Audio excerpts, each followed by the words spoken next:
Bideo honetan, neurketak eta sistema metriko hamartarraren azalpena entzungo dugu. Guztia, Borja Alonso irakaslearen eskutik. Zientzian, neurketak egitea oso garrantzitsua da. Neur daitekeen edozer, zenbaki bidez, magnitudea izango da. Esaterako, luzera, edukiera, masa, denbora, abiadura, indarra, temperatura, energia eta bar.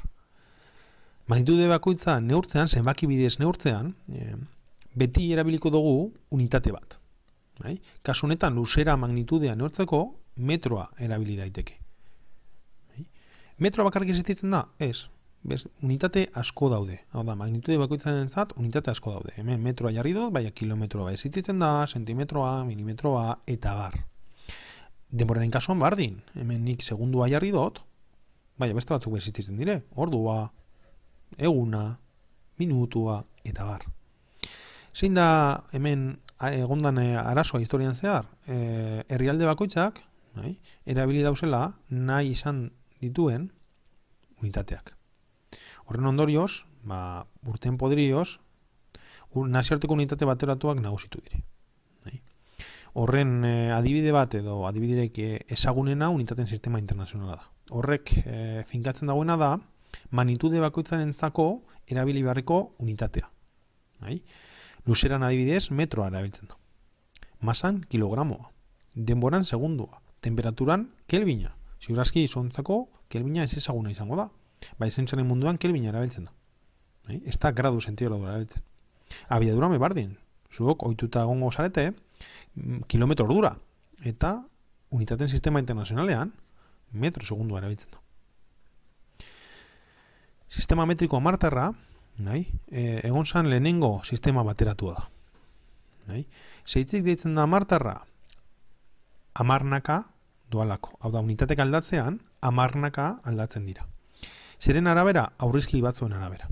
Aurrizki hauek luzera, edukiera eta masa magnitudentzako erabiligarriak dira, eta izango dire beti bardina. Kilo, hekto, deka, desi, senti, mili.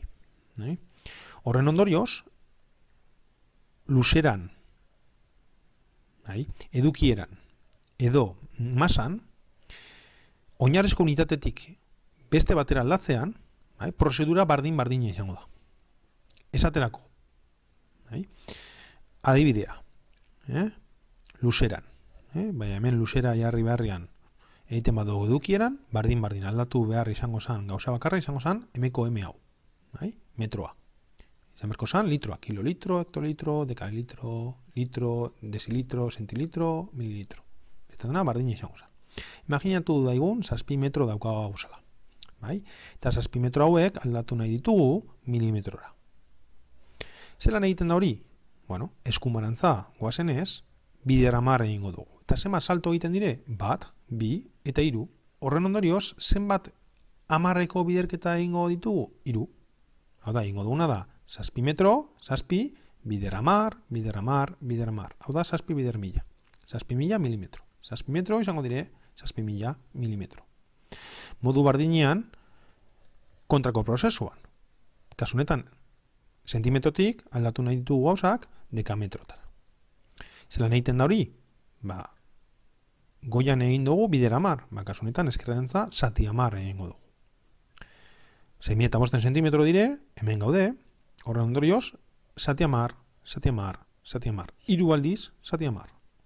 Hau da, 6.500 sentimetro izango dire, 6,5 dekametro.